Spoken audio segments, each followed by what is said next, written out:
திருவருகை கால வார நாட்கள் டிசம்பர் 19. முதல் வாசகம். சிம்சோனின் பிறப்பு முன்னறிவிக்கப்படுகிறது.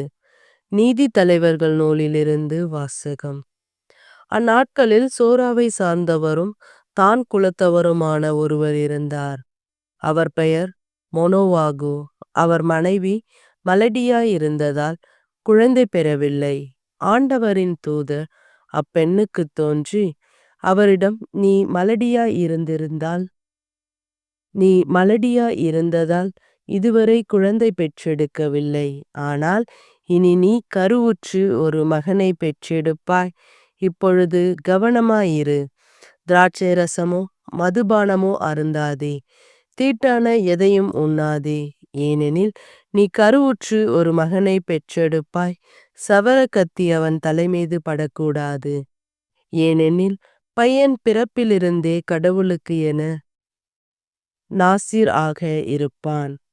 அவன் இஸ்ரேல் மக்களை பெலிஸ்தியரின் கையிலிருந்து விடுவிக்கத் தொடங்குவான் என்றார். அப்பெண் தன் கணவரிடம் வந்து கூறியது, கடவுளின் மனிதர் என்னிடம் வந்தார். அவரது தோற்றம் கடவுளின் தூதரின் தோற்றம் போல் பெரிதும் அச்சத்துக்குரியதாயிருந்தது. அவர் எங்கிருந்து வந்தவர் என்று நான் அவரை கேட்கவில்லை. அவரும் எனக்கு தம் பெயரை அறிவிக்கவில்லை. அவர் என்னிடம், இதோ நீ கருவுற்று ஒரு மகனை பெற்றெடுப்பாய். ஆகவே நீ திராட்சை ரசமோ மதுபானமோ அருந்தாதே. தீட்டான எதையும் உண்ணாதே. ஏனெனில் பையன் பிறந்த நாள் முதல் இறக்கும் நாள் வரை கடவுளுக்கென நாசீராக இருப்பான் என்றார். அப்பெண் ஒரு மகனை பெற்றெடுத்து அவனுக்கு சிம்சோன் என பெயரிட்டார். பையன் வளர்ந்து பெரியவன் ஆனான். ஆண்டவர் அவனுக்கு ஆசி வழங்கினார்.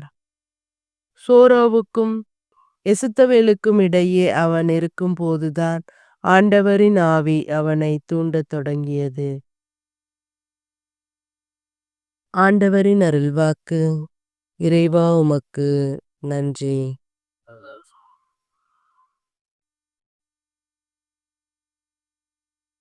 நற்செய்தி வாசகம். திருமுழுக்கு யோவானின் பிறப்பு முன்னறிவிக்கப்படுகிறது. லூக்கா எழுதிய தூய நற்செய்தியிலிருந்து வாசகம். அதிகாரம் 1 இறை வார்த்தைகள் 5-25 முடிய. யூதேய நாட்டில் ஏரோது அரசனாக இருந்த காலத்தில் அபியா வகுப்பை சேர்ந்த செக்காரியா என்னும் பெயர் கொண்ட குரு ஒருவர் இருந்தார். அவர் மனைவி ஆரோனின் வழி வந்தவர். அவர் பெயர் எலிசபெத். அவர்கள் இருவரும் கடவுள் பார்வையில் நேர்மையானவர்களாய் விளங்கினார்கள். ஆண்டவருடைய அனைத்து கட்டளைகளுக்கும் ஒழுங்குகளுக்கும் ஏற்ப குற்றமற்றவர்களாய் நடந்து வந்தார்கள். அவர்களுக்கு பிள்ளை இல்லை. ஏனெனில் எலிசபெத்து கருவுற இயலாதவராய் இருந்தார். மேலும் அவர்கள் வயது முதிர்ந்தவர்களாயும் இருந்தார்கள். தம்முடைய பிரிவின் முறை வந்த பொழுது செக்கேரியா கடவுளின் திருமுன் குருத்துவ பணியாற்றி வந்தார். குருத்துவ பணி மரபுக்கு ஏற்ப ஆண்டவரின் திருக்கோவிலுக்குள் சென்று தூபம் காட்டுவது யாரென்று அறிய சீட்டு குலுக்கி போட்ட பொழுது அது செக்கேரியா பெயருக்கு விழுந்தது. அவர் தூபம் காட்டுகிற வேளையில் மக்கள் கூட்டத்தினர் அனைவரும் வெளியே இறைவனிடம் வேண்டிக் கொண்டிருந்தனர். அப்பொழுது ஆண்டவருடைய தூதர் ஒருவர் தூப பீடத்தின் வலப்பக்கத்தில் நின்றவாறு அவருக்கு தோன்றினார். அவரை கண்டு செக்கேரியா அச்சமுற்று கலங்கினார். வானதூதர் அவரை நோக்கி, செக்கேரியா, அஞ்சாதீர், உமது மன்றாட்டு கேட்கப்பட்டது. உன் மனைவி எலிசபெத் உனக்கு ஒரு மகனை பெற்றெடுப்பார். அவருக்கு யோவான் என பெயரிடுவீர். நீ மகிழ்ந்து பேருவகை கொள்ளுவீர். அவரது பிறப்பால் பலரும் மகிழ்ச்சி அடைவர். அவர் ஆண்டவர் பார்வையில் பெரியவராயிருப்பார். திராட்சை மதுவோ வேறு எந்த மதுவோ அருந்த மாட்டார். தாய் வயிற்றில் இருக்கும் பொழுதே தூய ஆவியால் முற்றிலும் ஆட்கொள்ளப்படுவார். அவர் இஸ்ரேல் மக்களுள் பலரை தம் கடவுளாகிய ஆண்டவரிடம் திருப்பி வர செய்வார். எலியாவின் உளப்பாங்கையும் வல்லமையையும் உடையவராய் அவருக்கு முன் செல்வார். தந்தையரா, மக்களும் உளமொத்துப் போகச் செய்வார். நேர்மையாளர்களின் மனநிலையை கீழ்ப்படியாதவர்கள் பெறச் செய்வார். நேர்மையாளர்களின் மனநிலையை கீழ்ப்படியாதவர்கள் பெறச் செய்வார். இவ்வாறு ஆண்டவருக்கு ஏற்புடைய ஒரு மக்களினத்தை ஆயத்தம் செய்வார் என்றார். செக்கரியா வானதூதரிடம், இது நடைபெறும் என எனக்கு எப்படி தெரியும்? நான் வயதானவன், அதுபோல் என் மனைவியும் வயது முதிர்ந்தவர் ஆயிற்றே என்றார். அதற்கு வானதூதர் அவரிடம், நான் கபிரேல், கடவுளின் திருமுன் நிற்பவன். உம்மோடு பேசவும் இந்த நற்செய்தியை உமக்கு அறிவிக்கவும் அனுப்பப்பட்டேன்.